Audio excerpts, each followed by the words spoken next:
Bonjour à toutes et tous et bienvenue dans cette nouvelle vidéo dédiée au trailer de Moon Knight. Mais avant ça, je tenais quand même à vous souhaiter une très belle année.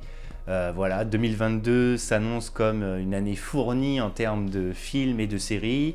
Donc comptez sur moi en tout cas pour être présent tout au long de l'année et vous fournir de belles théories. Bon, revenons sur Moon Knight. Le trailer annonce une série qui a l'air quand même vachement cool, hein. Franchement, il y a une très bonne vibe qui s'en dégage et j'aime beaucoup. J'ai plutôt hâte franchement. Alors, pour rappel, Moon Knight, c'est 6 épisodes et du coup, nouveauté.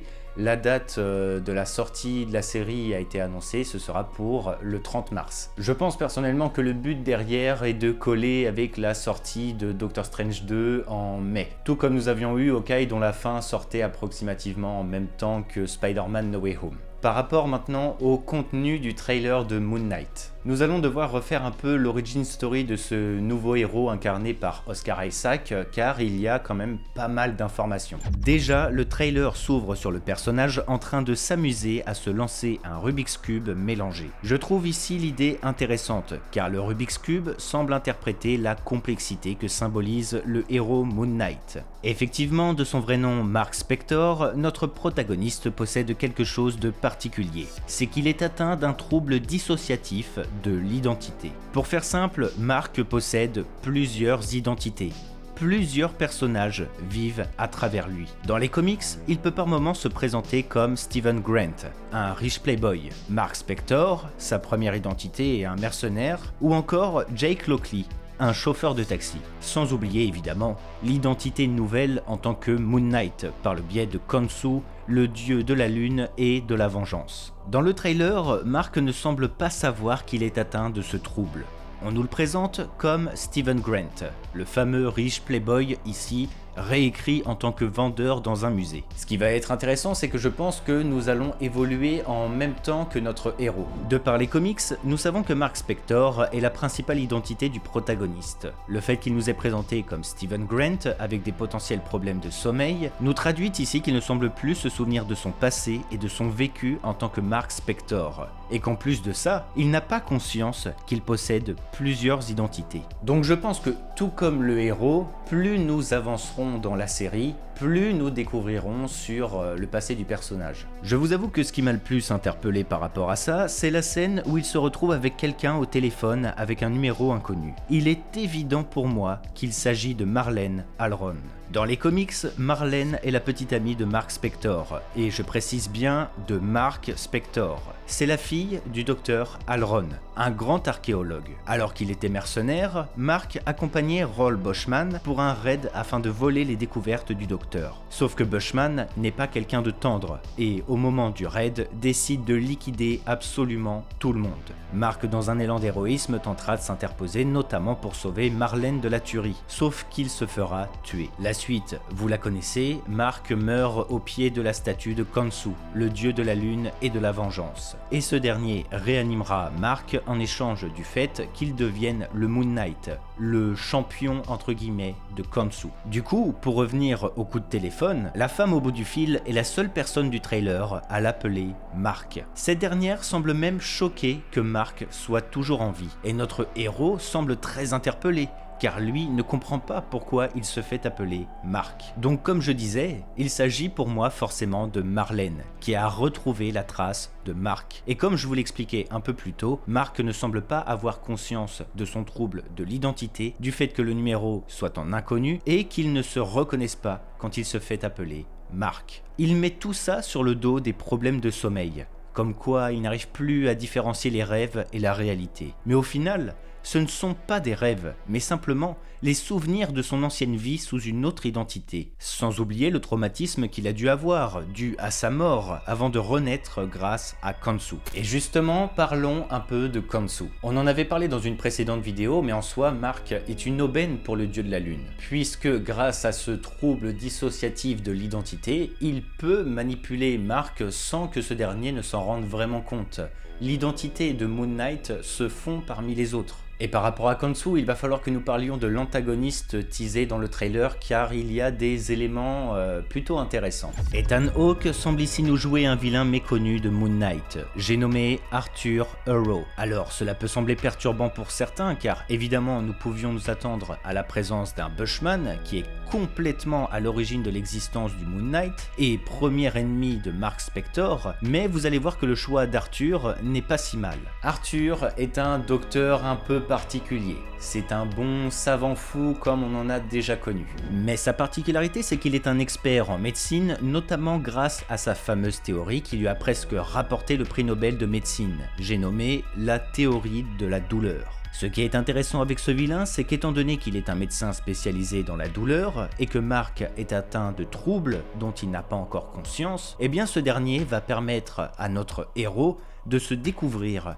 de se comprendre et d'avancer. Mais cela ne s'arrête pas là, et c'est ici que l'on va pouvoir ramener Khonshu. Marvel aime beaucoup les fusions de personnages. Alors, je le cite en exemple à chaque fois, mais c'est le plus pertinent je trouve. Dans la série Loki, nous avons fait face à une fusion du directeur du TVA He Who Remains et Immortus, une évolution de Kang le Conquérant. Donc ce que je veux vous dire, c'est que je suspecte Marvel de faire une autre fusion de personnages pour la série Moon Knight et notamment par rapport à ce vilain.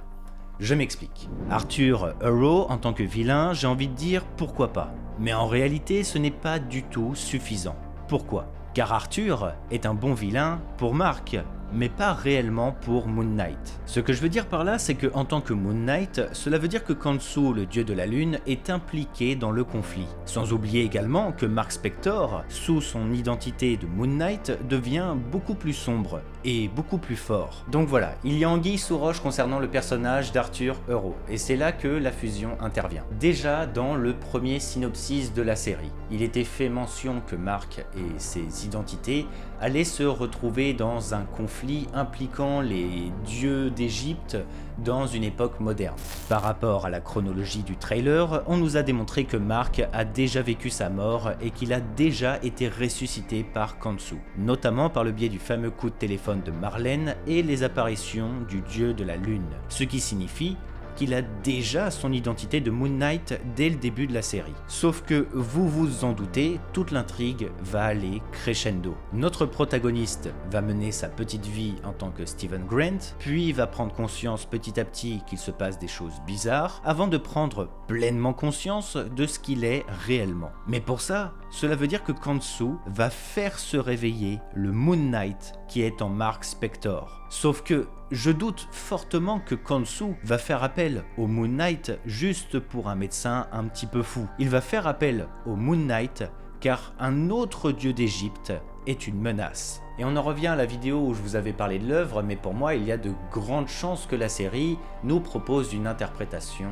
du Sun King, le roi soleil. Une fusion de personnages entre Arthur Harrow, le médecin un petit peu fou, et du coup le Sun King, le roi soleil. Pour rappel, le roi soleil est en gros le champion d'Amon-Ra, le dieu égyptien affilié au soleil, et le père de Khonshu, avec qui il possède une grande rivalité. En même temps, la lune, le soleil, voilà, c'est cohérent. Et c'est là que c'est intéressant, puisqu'avec cette fusion, Arthur Harrow pourrait être le vilain de Mark Spector, tandis que la condition de roi soleil d'Arthur pourrait être le vilain de Moon Knight. Et on comprendrait pourquoi Khonshu fait appel à son chevalier. D'ailleurs, Arthur nous est présenté sans barbe, sans moustache et avec les cheveux longs dans le trailer. Mais pendant un très court passage, nous le voyons avec les cheveux courts, une barbe et une moustache. Et là, bizarrement, il ressemble beaucoup plus à ce à quoi ressemble le Sun King dans les comics. D'ailleurs, élément potentiel qui pourrait appuyer également la présence d'Amon-Ra dans la série, c'est que le dieu du soleil est normalement la première divinité égyptienne à exister dans l'univers. À un moment donné, nous voyons Moon Knight en train d'achever ce qui semblerait être Anubis. Compliqué de définir si c'est vraiment lui, mais il ressemble beaucoup au dieu de la mort quand même.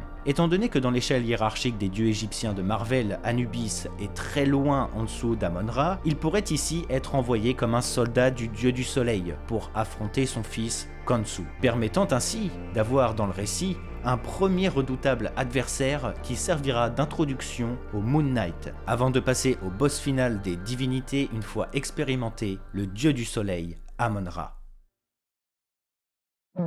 Et je pense que nous allons nous arrêter ici. Il y avait pas mal de choses à dire sur le trailer. Moon Knight s'annonce clairement comme une série très cool, mais bon, n'oublions pas que c'est une origin story. Les 6 épisodes vont passer très vite, il va falloir bien fournir l'histoire de Mark Spector, hein, parce qu'elle est quand même assez complexe, sans oublier évidemment tout le concept des divinités égyptiennes avec Khonshu, Amon-Ra, etc. Je sais que beaucoup attendent ce héros, notamment par rapport à sa liaison avec Blade, ou encore sa présence parmi les Midnight Suns, mais personnellement je m'attends plus à ça pour pourquoi pas une scène post-générique, un peu comme l'a fait Eternals qui a réuni déjà Blade et Dane Whitman qui font tous les deux partie des Midnight Suns de souvenirs, et du coup Moon Knight se rajoutera très certainement par la suite. Enfin voilà, j'espère que la vidéo vous aura plu. Si c'est le cas, vous le savez, n'hésitez pas à me le faire savoir avec un petit pouce bleu. N'hésitez pas non plus à me laisser un petit commentaire concernant le trailer, si vous a hypé ou pas, ou si vous avez des attentes concernant la série. C'est toujours des sujets très intéressants. Moi en tout cas je suis clairement hype, n'oubliez pas en tout cas de vous abonner pour ne pas louper les prochaines sorties. Écoutez, c'était Argorok, que le Lionheart soit avec vous, allez,